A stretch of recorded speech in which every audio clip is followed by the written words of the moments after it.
Buenas noches tengan todos los que estén presenciando este video.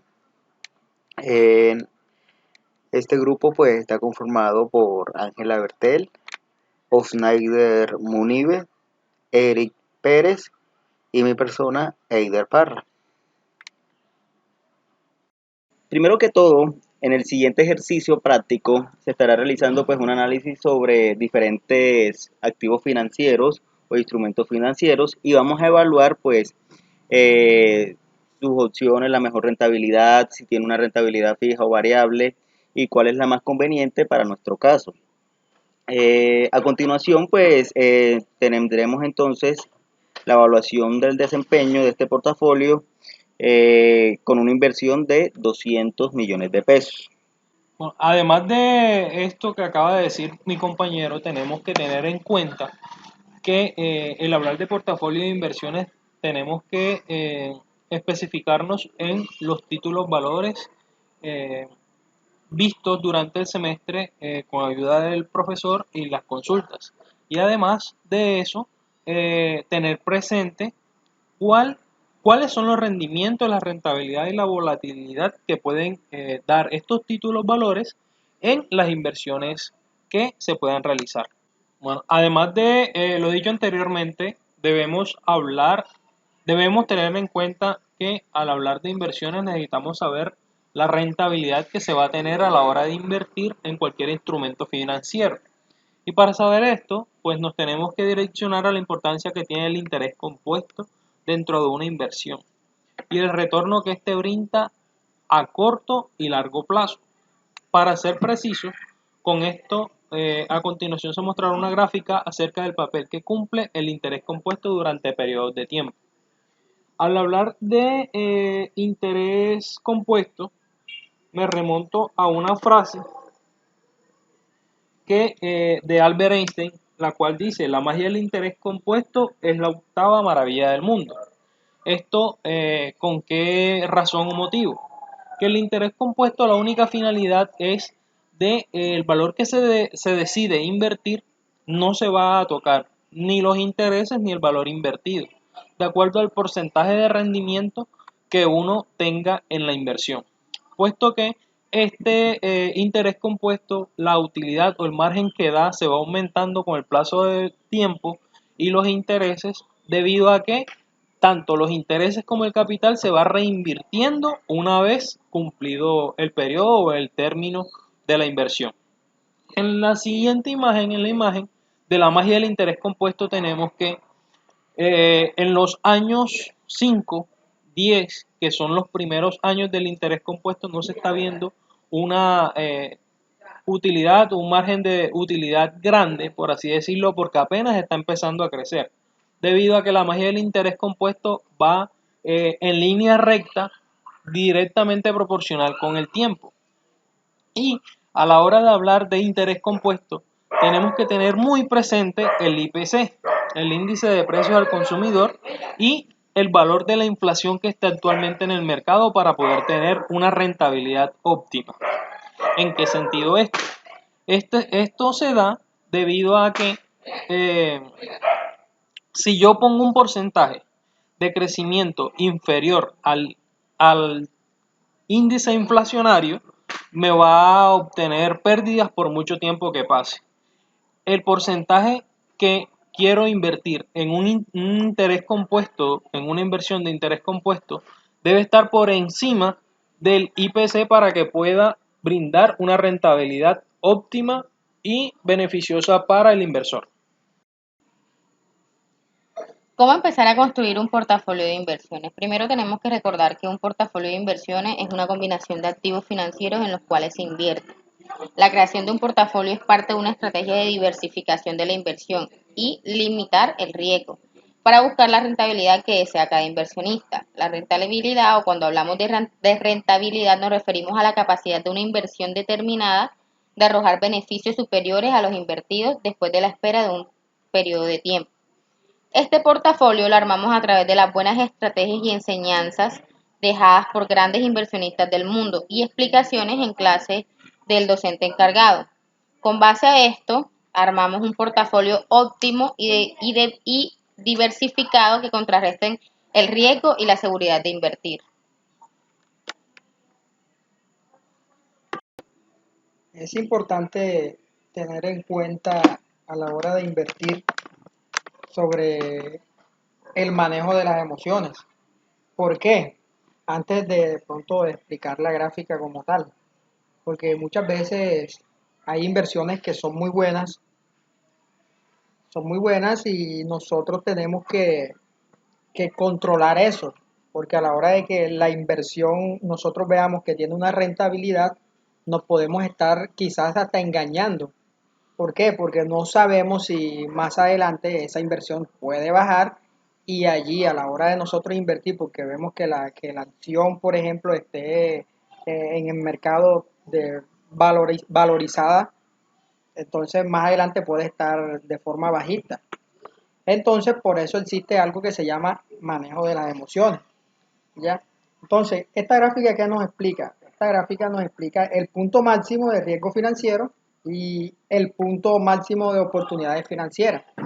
Esta gráfica se hizo con base a qué. Recuerden que a la hora de mirar, por ejemplo, en una bolsa de valor, en las páginas, vemos las gráficas donde están en movimiento alcista y bajista. Por ejemplo, esta es una.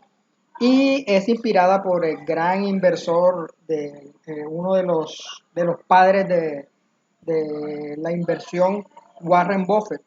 Él es un estadounidense que pues dice que hay que tener mucho miedo cuando la gente está de fiesta y hay que ser muy codicioso, ambicioso cuando la gente tiene miedo. Es decir, hay una acción, las acciones están, por ejemplo, hoy están en un movimiento alcista y están de la mejor manera. A la hora de invertir tienes tú una rentabilidad impresionante. Entonces, ¿qué pasa? Que muchas personas se ciegan y comienzan a invertir en ese mismo, en ese punto. Comienzan a invertir, a invertir, a invertir. Entonces, ¿cuál es la idea de este señor? La idea es que él se calme, que él se tranquilice, él se tranquiliza en ese momento y él dice, no, para mí la mejor forma de invertir es cuando ya ninguno quiere invertir. Es decir, cuando ya de pronto esa acción está de forma bajista y está en un nivel, digamos que de presión. Él dice que allí es donde es el punto máximo de oportunidad financiera. Dicho de otra manera, se puede decir de que, por ejemplo, hay una inversión, un ejemplo, cuesta 3 millones de pesos. En el momento está 3 millones de pesos, una acción. Esa acción baja a 1 millón de pesos. Entonces, como está a 1 millón de pesos, ya la persona no le resulta. Él dice, sí, yo la voy a comprar. ¿Por qué? Porque yo sé que ella más adelante va a subir. Ya cuando sube, la compré en 1 millón de pesos, la puede vender, por ejemplo, en 4 millones de pesos. Entonces, él allí expresa eso. Él dice que allí, en ese punto de recesión, es el punto máximo de oportunidad financiera. Entonces, este es el mensaje que él deja escrito y que deja reflejado en esta gráfica. Inclusive hay muchos libros que él menciona mucho lo que es ese manejo de las emociones y cómo debe comportarse uno a la hora de aplicarlo en una inversión. Bueno, primero que todo, pues para definirnos como inversionistas, tenemos que también definir pues nuestro propio perfil y tenemos que tener en cuenta tres preguntas principales que son: ¿a qué plazo o en qué tiempo quiero invertir? ¿Qué riesgo estoy dispuesto a correr? ¿Y qué rendimiento estoy buscando en mis inversiones? ¿Cierto? Bueno, teniendo en cuenta entonces este perfil y ya una vez respondidas las anteriores preguntas, tenemos en cuenta entonces las necesidades de nuestro inversor, qué es lo que quiere el inversor, porque a veces hay inversores que pretenden utilizar sus beneficios a largo plazo o incluso a corto plazo también. A largo plazo muchas veces el ejemplo claro es cuando uno quiere invertir para un futuro de ya sea de estudio o de tener algún bien o algo por el estilo. En caso de corto, de suplir de pronto necesidades básicas a corto plazo. Entonces, por eso hay que tener muy en cuenta la necesidad del inversor. De igual forma, hay que tener en cuenta pues, el grado de preferencia que tiene el inversor frente al riesgo. Este riesgo pues, puede ser alto, puede ser bajo o puede ser pues, bastante equilibrado. También tenemos que tener en cuenta el horizonte temporal que tiene que va muy relacionado a atender las necesidades que quiere el inversor. Esto puede ser a corto, a mediado o a largo plazo. Y también, pues, como último y como se muestra aquí en la imagen, vemos una pirámide donde nos habla del tiempo de rendimiento y de riesgo. Después de que estos tres conceptos estén, pues, fuertemente relacionados y, pues, relacionados entre sí, tenemos entonces, pues, una generación de múltiples beneficios, de utilidades, de liquidez, tenemos un riesgo equilibrado, etcétera. Teniendo en cuenta entonces los aspectos anteriores, hay que localizarnos entonces en un contexto. Actualmente, pues nuestro inversor, y colocándolo pues como ejemplo, se encuentra muy relacionado a la situación actual, a lo que es la emergencia económica debido al COVID-19. Entonces, nuestro inversor decide distribuir de una forma pues un tanto diferente a lo normal sus necesidades. En estos momentos pues nuestro inversor lo que necesita es generar utilidades a corto plazo, generar pues suficiente liquidez para reinvertir este dinero y solventar ciertos gastos personales que tiene de forma inmediata.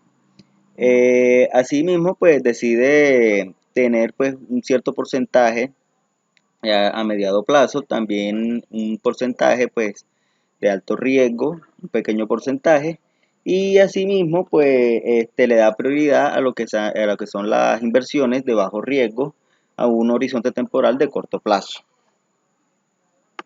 Para continuar, debemos hablar de lo que es un portafolio ideal. Y para esto, teniendo en cuenta las palabras de mi compañero, tenemos que determinar inicialmente el perfil de riesgo que se debe tomar acorde al inversor que quiere realizar su portafolio. Y eso lo tenemos que tener en cuenta con qué. Si vamos desde un menor riesgo a un mayor riesgo. Si es una renta fija en la cual me dé una menor rentabilidad pero un menor riesgo de la inversión, o vamos a ir al campo de una renta variable donde hay mayor riesgo. En una renta fija vamos a contar con títulos valores de bonos de tesoro, bonos corporativos, préstamos y CDTs. En materias primas, metales preciosos, granos, petróleo, oro, plata. En finca raíz tenemos proyectos inmobiliarios, fondos inmobiliarios y REITs. Que REITs no son más que Real Estate Investment Trust, que son básicamente los fondos inmobiliarios para realizar las inversiones. En renta variable contamos con las acciones y por último los activos alternativos como son las criptomonedas, los crowdfunding, private, private equity y venture capital. Bueno, ahora sí vamos a hablar sobre lo que nos interesa como tal, que es cómo vamos a hacer ese portafolio de inversiones. Pero primero tenemos que tener claro que para de pronto armar un portafolio de inversiones debemos ir más seguros, debemos apostarle sí a algo más tranquilo. Por eso la gráfica que se está mostrando en la lámina dice dormir tranquilo. Es decir, nosotros nos basamos en esos 200 millones de pesos propuestos por el docente para poder clasificar ese portafolio o crearlo. Nos basamos en que el 90% de esos 200 millones de pesos, que equivalen a 180 millones de pesos, lo hagamos en inversiones seguras. Y el otro 10%, que equivalen a 20 millones de pesos, inversiones riesgosas. ¿A dónde voy? ¿Por qué se llama dormir tranquilo? Pues es bueno que nosotros de pronto estemos haciendo los quehaceres, no sé, trabajando, estemos eh, trabajando en una empresa, por ejemplo, y nos dediquemos también a generar otros ingresos. Por ejemplo, estos ingresos, como en los grandes libros se llaman ingresos pasivos. ¿Qué son los ingresos pasivos? Esos ingresos pasivos son aquellos que te cubren a ti los gastos que tú necesitas para estar bien, para cubrirlos de tal manera de que no te ocupen esos propios ingresos que tú tienes, que los puedes llamar como ingresos operativos porque esos ingresos se están generando de tu propio trabajo. Entonces, estas inversiones podemos llamarlas como esos ingresos pasivos. Pero entonces, para hacer eso, nosotros debemos estar seguros de lo que vamos a hacer, de que de pronto ese capital no, no vaya a la deriva, sino que sepamos que vamos a obtener una buena rentabilidad en ellos.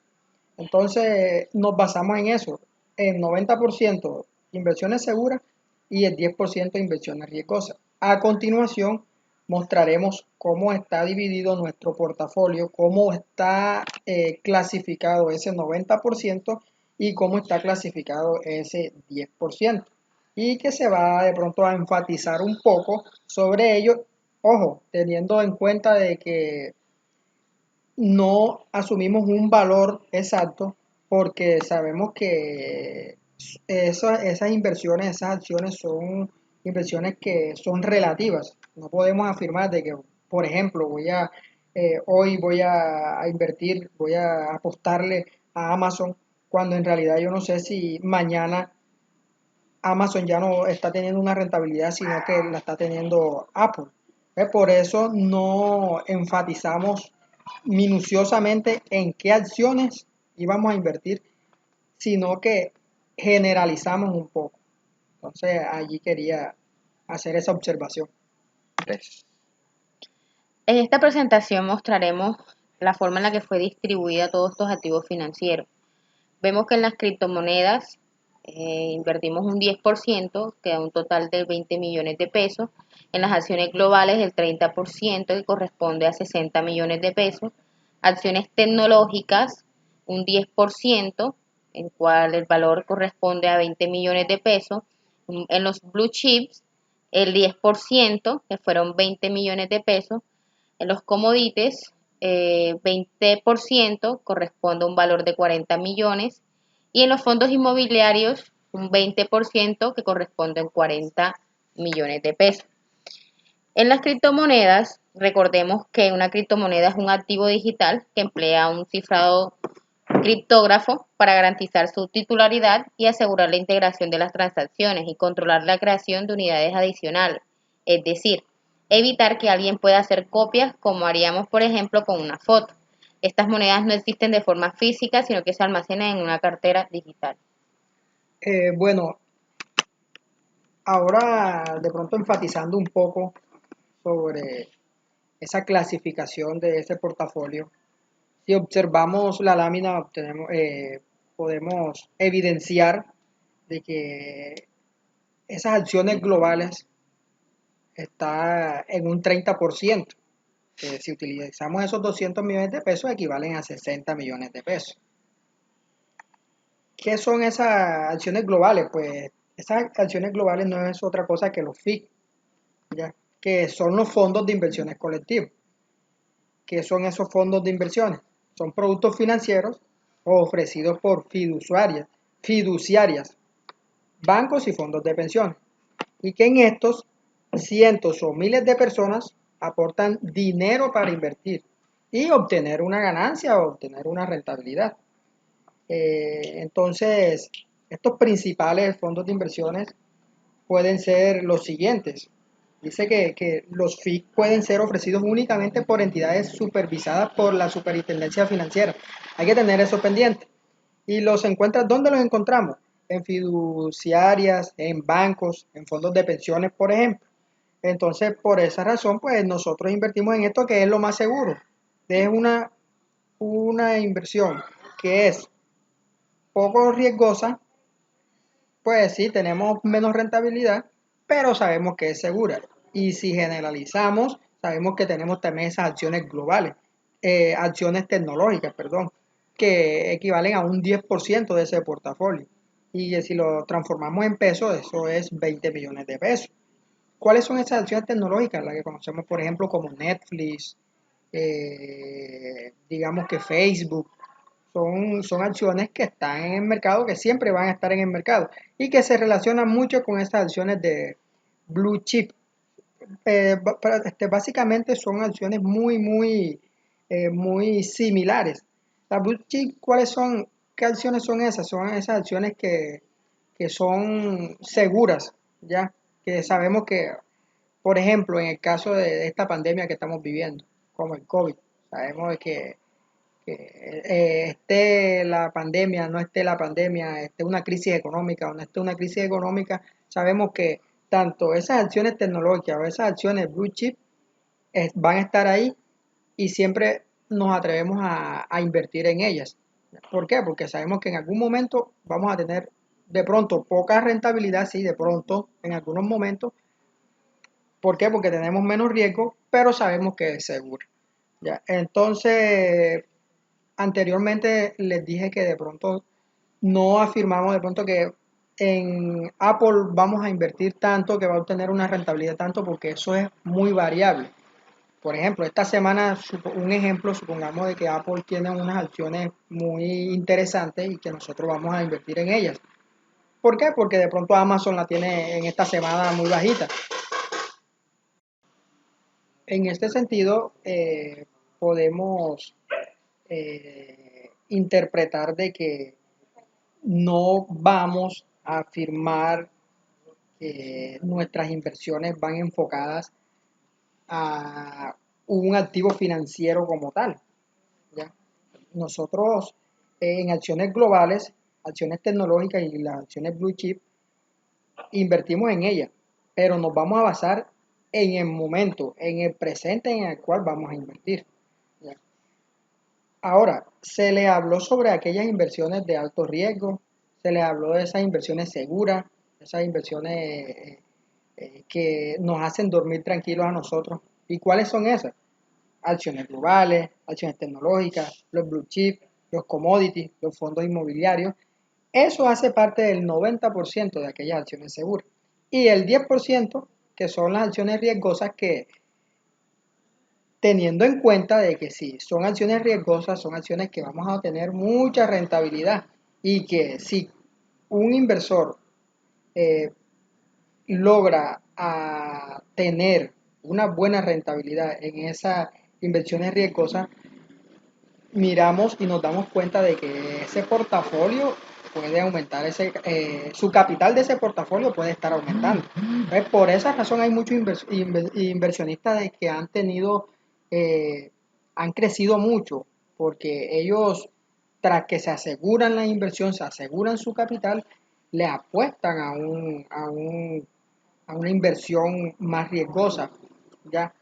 Y si la apuestan a una inversión más riesgosa, lógicamente que va a tener una rentabilidad impresionante que pueda aumentar su capital. Bueno, teniendo en cuenta pues lo que dijo mi compañero y el tema que enfatizó sobre las inversiones riesgosas, en el caso de los commodities, estas se consideran pues normalmente inversiones de alto riesgo.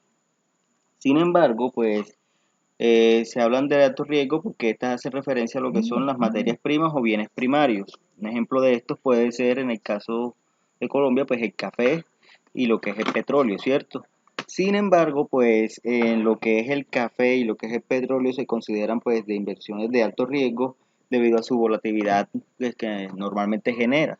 Si hay una buena cosecha, pues estamos entonces en una, digamos, en un buen beneficio por parte de esa inversión, por parte de la inversión del café. Pero si también sucede en el caso del petróleo, que existen muchos paros, pues esos paros camioneros y esas cosas, pues ya nos estaremos enfrentando, pues, digamos, a esa baja, esa pérdida de beneficio o, digamos, una volatilidad, pues, bastante alta, porque no se sabe en concreto cómo estaría, pues, fraccionando el petróleo. Bueno, hablando más a fondo de estos commodities, pues, estas se pueden hacer de diferentes formas y teniendo en cuenta la forma en que se invierte, pues nosotros llegamos a la conclusión de que es de alto o de bajo riesgo. ¿Bien? Para invertir en un commodity pues, se puede hacer directamente con el producto, pero esto implicaría pues su distribución, entonces no sería de pronto en el caso.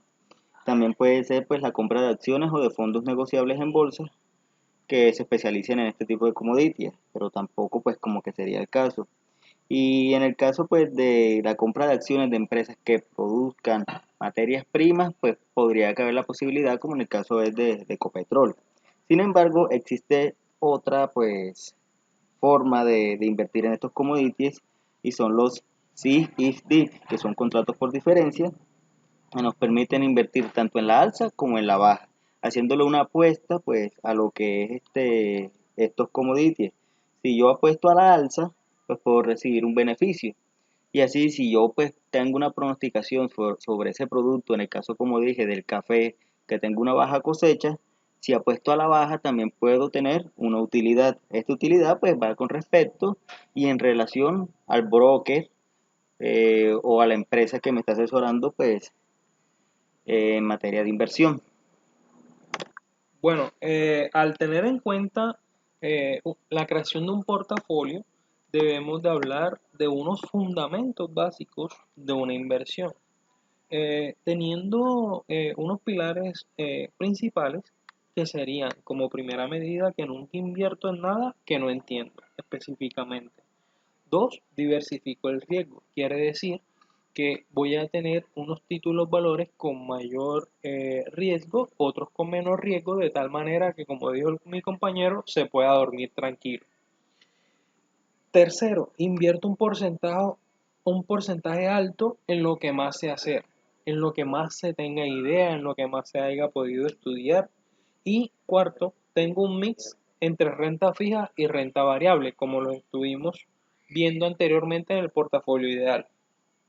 Como quinto, siempre tengo en cuenta la inflación y los impuestos, como el tema que toqué en el caso del interés compuesto. Y sexto, invierto para el mediano y largo plazo, porque a corto plazo voy a tener una menor rentabilidad. 7. Aprovecho la magia del interés compuesto. Creo que quedó bastante explicado en la diapositiva anterior. Octavo, busco resultados adecuados, más no extraordinarios. Y noveno, especulo, pero no con más del 15 al 20% de mi patrimonio. ¿En qué? En la blue chip, que son, como dijo mi compañero, unas acciones muy volátiles. Pero para esto, ¿qué debemos recordar? Debemos recordar una rentabilidad y una volatilidad. En la rentabilidad debemos recordar que es el porcentaje que se ha ganado sobre el dinero invertido y normalmente se presenta para distintos periodos de tiempo con el fin de que puedas tener una visión de corto y de largo plazo. Y en la volatilidad es la medida que se refleja del riesgo del fondo. Entre más alta sea la volatilidad, es mayor el riesgo que se asume en tu inversión y es un indicador sobre cuánto puede variar la rentabilidad de tu inversión en un periodo de tiempo. Además de esto, resumimos que en renta fija principalmente tenemos los CDTs, las deudas privadas y los bonos de deuda pública. En renta variable principalmente las acciones y divisas. En renta mixta se combinan los anteriores títulos valores. En fondos globales principalmente acciones e índices de bolsas de otros países, alternativos, descuentos de facturas, demandas contra el Estado y cualquier otro esquema de inversiones que no esté dentro de las otras categorías. Y en inmuebles, principalmente en proyectos relacionados con construcción y administración inmobiliaria o REITs. Otra cosa para concluir, independientemente de la opción que se elija, es recomendado que se revise el valor del aporte mínimo en cada título valor, si tiene o no impacto de permanencia, es decir, el tiempo mínimo que debes hacer tu dinero invertido antes de poderlo retirar, si es un fondo abierto o cerrado, que en los primeros puedes hacer aportes cuando quieras y en los segundos hay unos momentos y montos específicos en los que se pueden invertir, en cuándo y cuánto puedes retirar. Una buena porción de fondos te permite retirar el dinero en el momento en que desees. Otros solo en la fecha determinada, en el mes. Otros tienen un pacto de permanencia durante los cuales no puedes retirar tu dinero. Y también es importante tener claro si puedes retirar todo tu dinero o solo una parte mientras la otra quede invertida. El valor de las comisiones y cuándo se pagan y cómo hacer aportes y retiros. En muchos casos se puede hacer todo a través de Internet, enviar y sacar dinero del fondo, y en otros será necesario hacer una consignación o llamar para pedir un traslado de dinero entre el fondo y nuestra cuenta de ahorros. Muchísimas gracias por su atención.